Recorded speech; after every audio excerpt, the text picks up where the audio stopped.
Selamat siang kepada Bapak dosen. Perkenalkan, nama saya Kevin Immanuel Sianturi dengan NPM 23602 yang berasal dari kelas 3B. Di sini saya ingin membahas tentang UAS mata kuliah misiologi dengan dosen pengampu Bapak Pendeta Polo Arwan SSI MDiv MTH. Dan tema yang saya bawa adalah free thinker, dasar dari gerakan ateis dan pandangan misi terhadap seorang free thinker. Free thinker sudah menjadi masalah yang muncul sejak lama. Perkembangan waktu membuat pola pikir manusia mengalami sebuah evolusi yang sangat besar dan membuat beberapa manusia menjadi ragu akan adanya kuasa Allah. Free thinker menjadi pola pikir yang dapat merusak pola kehidupan manusia, di mana itu merupakan tindakan dasar dari munculnya gerakan ateisme. Tentunya kita mengetahui gerakan ateisme merupakan suatu gerakan yang tidak mempercayai akan adanya Tuhan. Maka dari itu mungkin free thinker dapat membentuk hal tersebut karena pada kenyataannya free thinker memiliki pola pikir yang berlandaskan dengan suatu faktual, dan apapun yang tidak masuk di dalam faktual mereka menyebutnya itu adalah hal yang mustahil dan tidak dapat dilakukan dan tidak mungkin ada kehadirannya. Maka dari itu free thinker dapat merusak pola kehidupan tatanan manusia. Free thinker atau pemikiran bebas merupakan sebuah pola pemikiran yang dimiliki oleh seseorang untuk melihat keadaan sekitar dengan pola pikir yang dia miliki.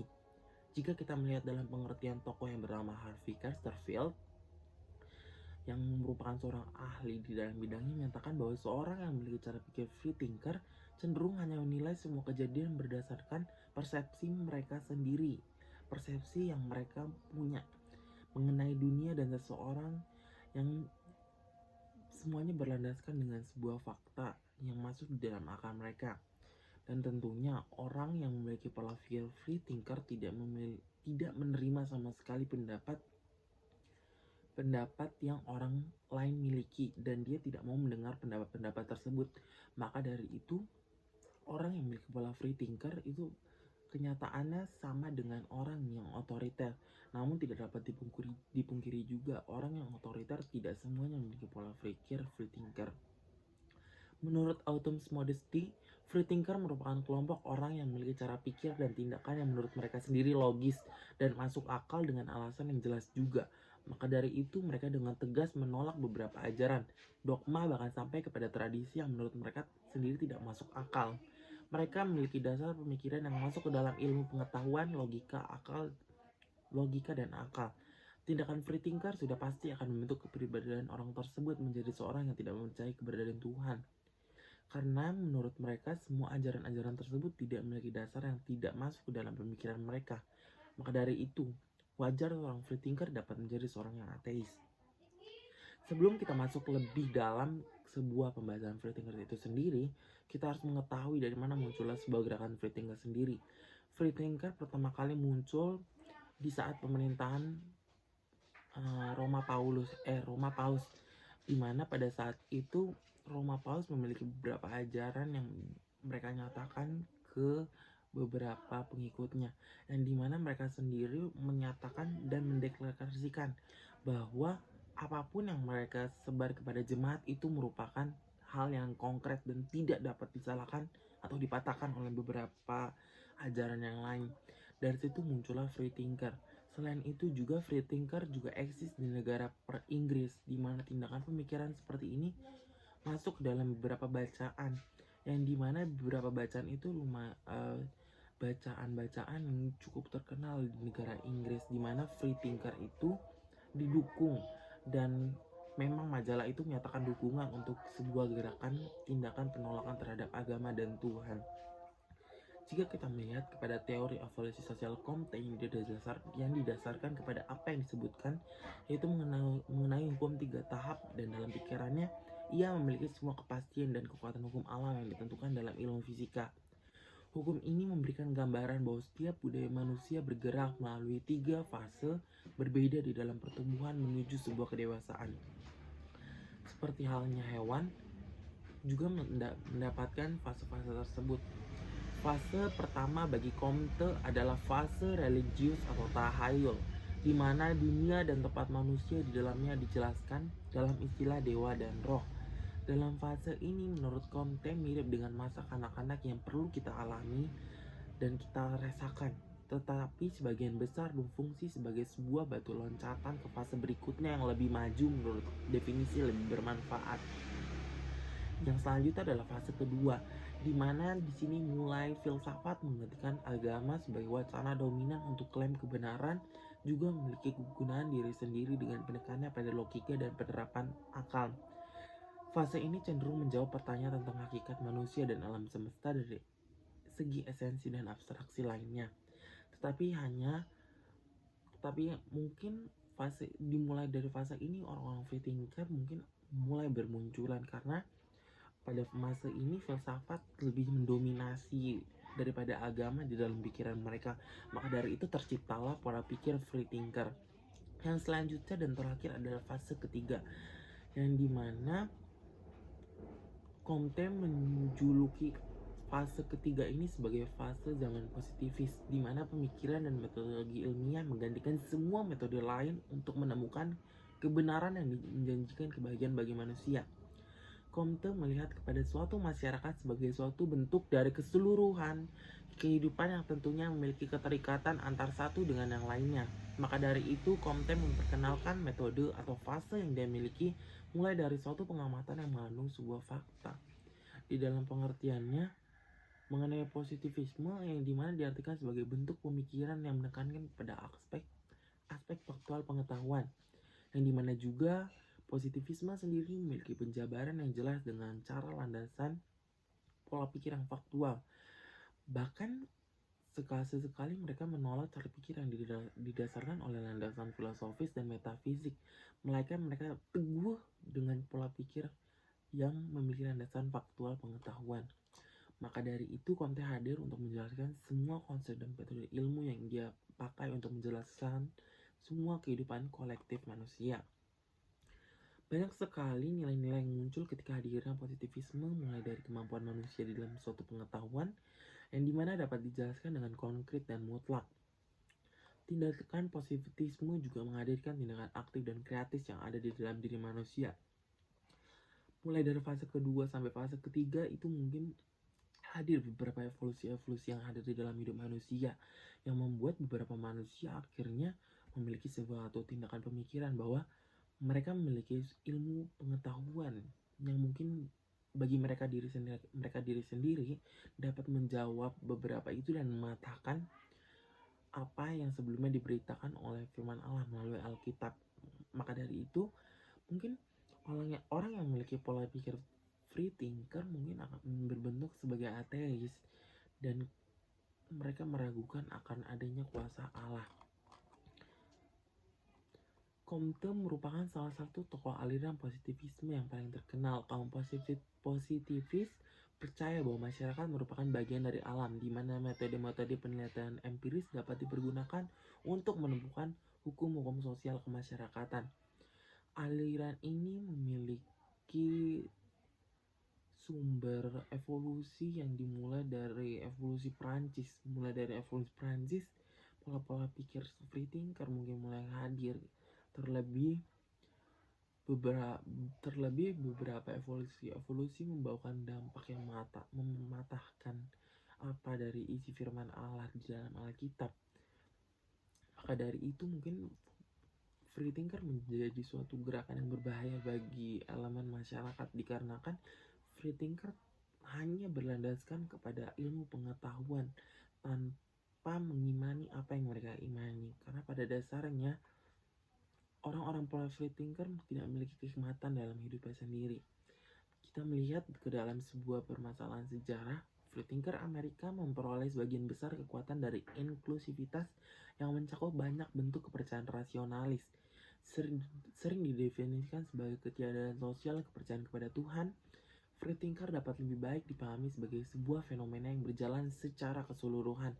Dari yang benar-benar anti agama, mereka yang menganggap semua agama sebagai bentuk tahayul dan ingin mengurangi pengaruhnya dalam setiap aspek masyarakat, menjadi mereka yang menganut kepercayaan pribadi dan tidak konvensional, yang menghormati beberapa bentuk Tuhan atau penyelenggaraan tetapi bertentangan dengan otoritas agama ortodoks. Dalam sejarah sekularisme Amerika, serangan balik fundamentalis tahun 20-an tidak mewakili hembusan nafas terakhir, tetapi ledakan pertama oposisi baru oleh kaum konservatif religius terhadap ide-ide modernis yang telah disebarluaskan selama zaman keemasan pemikiran bebas. Evolusionisme dan oposisi terhadap komunisme ateistik akan menjadi pilar abadi agenda agama konservatif abad 20. Meskipun kembalinya agama lama di tahun 20 sering dikaitkan dengan kengerian yang ditimbulkan oleh kebrutalan dan penggunaan ilmu pengetahuan dan teknologi secara destruktif dalam Perang Dunia Pertama, kebangkitan fundamentalisme agama dan serangan balik sekularis adalah tanggapan yang dihadirkan terhadap sekularisme masyarakat Amerika yang semakin terlihat nyata sejak pergantian abad. Jauh sebelum tahun 1914, kaum fundamentalis Amerika dikejutkan oleh penyebaran ilmu pengetahuan sekuler dan pengaruhnya terhadap pemikiran dan institusi sosial Amerika. Apa yang dibagikan oleh para free thinker dan sosialis Amerika adalah pandangan tentang keterjeratan antara agama dan pemerintah yang bertentangan dengan demokrasi. Tentunya, secara khusus kedua kelompok terganggu oleh kekuatan fundamentalisme yang bertahan lama di bagian selatan dan oleh pengaruh yang berkembang di gereja Katolik Roma pada pemerintah negara bagian di kota Madya di wilayah lain negara itu. Pada abad 19, serangan terhadap modernisme dan sains oleh Pius ke-9 dan terhadap sosialisme dan komunisme oleh penggantinya, Leo ke-13 telah menghantam jantung sosialisme dan para free thinker. Dalam salah satu ensikliknya yang paling terkenal, Leo telah mengungkapkan bahwa otoritas publik dengan martabat dan kekuasaannya tidak berasal dari Tuhan, tetapi dari masa rakyat yang menganggap dirinya tidak terkekang oleh semua sanksi ilahi. Menolak untuk tunduk pada hukum apapun yang tidak disahkan atas kehendak bebasnya sendiri. Ledakan Paus terhadap sosialisme dan komunisme mungkin dengan mudah ditujukan pada konstitusi AS dan dikirim bergidik melalui jajaran free thinker Amerika dan progresif politik. Banyak pendatang baru hanya bertindak lebih terbuka sebagai orang Yahudi yang lebih taat secara agama, lebih ngotot pada kebiasaan tradisional yang menandai mereka sebagai orang luar daripada orang Yahudi Jerman. Pada saat yang sama, ada minoritas agnostik radikal politik yang sangat pengaruh oleh pemikiran Marxis, sosialis, dan anarkis Eropa yang cukup menantang institusi Amerika. Di dalam perjalanan dari sebuah permasalahan mengenai free thinker yang menghasilkan sebuah ateisme baru, yakni mesin digital yang dirancang dengan satu tujuan di dalam sebuah pemikiran untuk memisahkan pola dasar sains dan akal dari kepercayaan terhadap suatu agama, hanya menyisakan dua pilihan. Jadilah religius atau jadilah pintar. Mungkin dengan cara itu seharusnya tidak mewujudkan lagi bahwa ateisme menjadi semakin populer di bagian barat. Karena gagasan ini adalah objek pemujaan libertarian. Semua organisasi ini memiliki daftar pendek penginjil mereka sendiri yang berkeliling dunia menyebarkan iman ateis. Seperti yang kita ketahui, free thinker di Amerika sangat berkembang dengan cepat.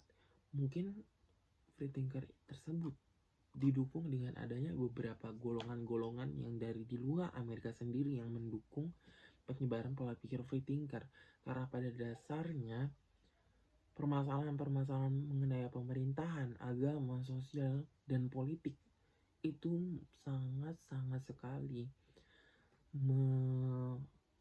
memiliki proyeksi pemikiran terhadap free thinker. Free thinker akan selalu masuk ke dalam beberapa aspek-aspek tersebut dan mungkin membawa dampak buruk kepada beberapa aspek tersebut.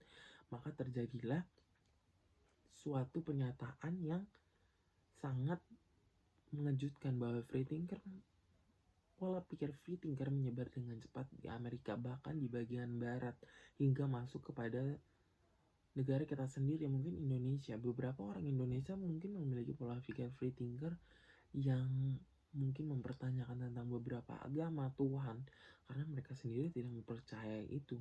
Tapi pada dasarnya orang-orang free thinker itu mereka memeluk agama. Namun yang membuat mereka akan terbentuk menjadi ateis dikarenakan mereka mempertanyakan agama yang mereka miliki, karena pola pikir mereka hanya berdasarkan kepada ilmu pengetahuan yang menurut mereka hanya percaya kepada suatu fakta saja tanpa mempercayai apa adalah berkat yang dihadirkan Allah kepada dirinya sendiri. Kita masuk ke dalam pandangan misi terhadap seorang free thinker. Dalam merumuskan misiologi untuk abad ke-21, kata misi membutuhkan definisi yang sangat hati-hati jika ingin dilanjutkan sebagai kata yang berguna bagi sebuah gereja. Terlepas dari tantangannya, kata tersebut dapat terus melayani gereja dengan baik hingga abad ke-21. Meskipun membutuhkan sebuah renovasi di dalam hal-hal bermisi tersebut. Ini menjadi jelas ketika kita mulai menyadari perubahan sejarah firman bahkan di dalam gereja. Kata misi atau misi sebagai referensi kepada orang-orang yang membagikan iman mereka di seluruh dunia, memperluas gereja dan memenuhi amanat agung adalah penerapan yang relatif baru dari pengertian kata misi tersebut.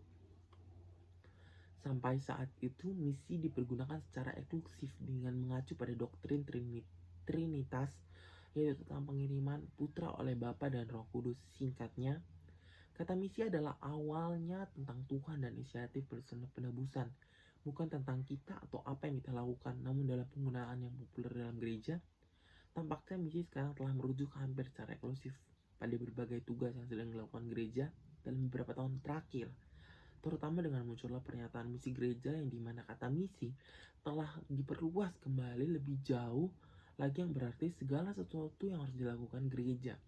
Dengan kata lain, ada perbedaan penting antara sebuah kata yang terutama diterapkan pada Trinitas dan kehidupan batin dari tindakan Allah dan sebuah kata yang dipahami terutama untuk merujuk pada upaya manusia dan tindakan gereja.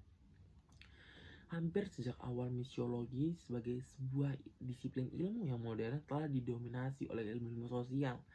Tidak dapat diragukan lagi, ada banyak wawasan luar biasa yang dibawakan ilmu sosial ke dalam ilmu misiologi. Intinya adalah bahwa kita tidak dapat membangun misiologi kita di atas dasar ilmu sosial. Seperti halnya kita tidak dapat membuat konseling Kristen hanya sebagai bagian dari konseling yang kita lihat pada umumnya. Alasannya adalah bahwa kekristenan secara keseluruhan dibangun di atas fondasi dan pandangan dunia yang sama. Oleh karena itu, segala sesuatu yang mengalir keluar dari gereja harus ditempatkan dengan jelas dalam kaitannya dengan sumber mata air Kristen yang lebih dalam atau pada akhirnya akan terbukti. Pertama dan terutama, kategori misi yang mengendalikan harus bersifat teologis, bukan sosiologis. Seperti yang ada, ini adalah kegagalan utama dalam misiologi. Teologi misionaris, khususnya misionaris Protestan, cenderung dipengaruhi oleh pemahaman keselamatan yang terlalu individualistis dan pietistis. Penting untuk diingat bahwa misi Protestan lahir dari konteks yang lebih besar dari pietisme abad 17. Para pendiri gerakan misioner Protestan seperti halnya August French, Nicholas Vos Zinzendorf, dan William Carey, mereka semua sangat dipengaruhi oleh teologi pietistik. Inti dari teologi mereka adalah keyakinan akan perlunya pertobatan individu. Keselamatan juga secara inheran menyeratkan penggabungan ke dalam komunitas. Kita tidak hanya dibaptis dengan iman, kita dibaptis ke dalam iman yang dianut oleh komunitas yang ada di ruang di seluruh dunia dan kembali melalui waktu. Memang ada aspek keselamatan yang dapat dialami dan diketahui hanya di dalam gereja sebagai komunitas yang ditebus dan tidak dapat diwujudkan secara terpisah dari komunitas itu. Penekanan pada pertobatan pribadi dalam pietisme sering dikaitkan dengan ketidakpercayaan yang mendasari gereja dan pendeta yang ditahbiskan. Inilah sebabnya mengapa pietisme melihat dirinya sebagai gerakan awam yang berfungsi sebagai gereja di dalam gereja. Secara keseluruhan, penekanan pietisme merupakan koreksi penting dan perlu untuk abstraksi teologis yang diwarisi para pemimpinnya. Yang selanjutnya adalah orang-orang Kristen menegaskan bahwa masa depan budaya eskatologis yang dikenal sebagai penciptaan baru telah pecah ke masa kini. Bagi orang Kristen, kebangkitan Yesus Kristus tidak menandai akhir dari narasi penebusan, tetapi merupakan titik awal dari suatu tatanan yang sama sekali baru. Para antropolog sekuler dapat memahami dan menerima kemunculan seorang pengkhotbah Yahudi keliling abad pertama yang mengajarkan etika baru tentang cinta dan pengorbanan diri. Ada tempat epistemologis dan dalam untuk ajaran baru, bahkan radikal, yang menarik pengikut dan mengubah cara berpikir, berperilaku, dan memandang dunia. Kita kita melihat sebenarnya apa tugas utama dari sebuah misi yang sudah ada sejak lama dilakukan oleh penginjil-penginjil di dunia ini, dan bagaimana tatanan-tatanan permasalahan yang hadir kepada sebuah misi yang terus berjalan seiring perkembangan waktu, yang dimana misi sekarang memiliki masalah mengenai free thinker, di mana permasalahan tersebut dapat menabrak sebuah misi dari Allah yang sebelumnya sudah dijalankan, di mana semua pola pikir free thinker itu akan menunjukkan juga eksistensinya. Tentunya pola pikir free thinker memiliki eksistensi yang cukup besar untuk menandingi eksistensi sebuah misi yang sudah berjalan sejak lama. Maka dari itu, apa yang harus dijalankan oleh misi tentunya harus mendapatkan suatu pengaruh yang baik bagi umat manusia. Misi dari Allah bertujuan untuk menghadirkan shalom Allah bagi seluruh isi dunia, yang dimana penyebaran misi tentunya membawa perjanjian iman yang membawa kita kepada sebuah keselamatan. Seperti yang kita ketahui, bahwa seorang free thinker tidak akan percaya terhadap suatu tindakan yang tidak memiliki landasan fakta, yang menurut mereka itu tidak masuk di akal mereka. Berbeda seperti yang kita ketahui di dalam kitab Ibrani 11 ayat 1-3 yang saya bacakan. Yang ayat pertama adalah iman adalah dasar dari segala sesuatu yang kita harapkan dan bukti dari segala sesuatu yang kita tidak lihat. Yang kedua adalah sebab oleh imanlah telah diberikan kesaksian kepada nenek moyang kita. Karena iman kita mengerti bahwa alam semesta dijadikan oleh firman Allah, sehingga apa yang kita lihat telah terjadi dari apa yang tidak dapat kita lihat. Kitab Ibrani menyatakan bahwa firman Allah dapat membentuk kehidupan di alam semesta yang kita tinggali di luar dari apa yang tentunya kita pikirkan. Kaum free thinker memiliki pendapat bahwa alam semesta diciptakan dengan adanya beberapa teori yang berusaha untuk mematahkan keberadaan firman Allah itu sendiri. Ini merupakan suatu cara pandang yang sangat-sangat sekali salah. Iman, karena pada dasarnya apa yang kita pertanyakan kepada firman Allah dan mematahkan firman Allah itu bukan lagi apa yang kita percayai. Iman dalam diri kita tentunya sudah tidak bekerja lagi di dalam diri kita jika kita menganggap bahwa alam semesta ini terbentuk bukan dikarenakan Allah. Hanya iman yang ada dalam kita, di dalam diri kita, yang dapat membawa kita kepada sebuah keselamatan yang berasal dari Allah, dan sudah seharusnya kita berpegang teguh kepada Allah. Misi memandang seorang free thinker merupakan suatu tindakan manusia yang dimana mereka memiliki pola pikir yang sangat hebat, tetapi tidak didasarkan kepada iman mereka. Itu merupakan tindakan yang salah dikarenakan mereka tidak mengimati apa yang mereka pelajari. Free thinker memiliki cara pikir yang selalu mempertanyakan kebenaran yang dilandaskan oleh fakta, sedangkan kita mengetahui banyak kejadian yang terjadi di dunia ini tanpa apa yang dapat dijelaskan oleh sebuah ilmu pengetahuan. Misi menganggap bahwa seorang free thinker tidak memiliki ketakutan kepada Allah. Maka dari itu mereka selalu mempertanyakan perbuatan-perbuatan yang terjadi di dalam semesta ini, namun tidak sejalan dengan apa yang mereka pikirkan. Mungkin sebuah misi dapat mengendalikan kembali kepada seseorang free thinker bahwa Allah adalah kekal dan tidak terbatas, sehingga apapun pola pikir yang dimiliki seorang free thinker masih di dalam sebuah iman yang diperadakan pada Allah. Perkembangan di dalam hidup sangat sekali diperlakukan oleh umat manusia karena kita akan mengalami perjalanan waktu terus berjalan. Namun perkembangan tersebut juga memunculkan beberapa masalah seperti kita bahas yang mengenai free thinker. Misi seharusnya sudah pasti hadir dalam mengembalikan kembali iman seorang yang memiliki pola pikir free thinker, di mana misi kembali menjelaskan bahwa firman Allah itu adalah kekal dan konkret kehadirannya yang tidak dapat dipatahkan oleh beberapa ilmu pengetahuan. Maka dari itu sudah seharusnya misi masuk ke dalam lapisan orang-orang yang memiliki pola pikir free thinker, dan mungkin dengan cara seperti itu orang-orang yang memiliki pola pikir free thinker akan kembali memperkuat kokoh imannya dan menghikmati apa yang diberikan Tuhan kepada dirinya, yaitu sebagai orang yang memiliki kecerdasan lebih dari orang yang lain. Dengan seperti itu, misi akan sekali berguna di dalam orang-orang free thinker karena misi kembali menjelaskan dengan jelas mengenai firman Allah yang dilandaskan oleh Alkitab, yang tentunya Allah itu adalah konkret, abadi, dan dia adalah sebuah keselamatan yang ada di dalam hidup manusia. Sekian penjelasan mengenai hasil UAS saya mengenai free thinker dasar dari gerakan ateis dan pandangan misi terhadap seorang free thinker. Mohon maaf jika ada kekurangan kata atau gangguan suara yang terjadi. Selamat pagi, terima kasih kepada Bapak dosen.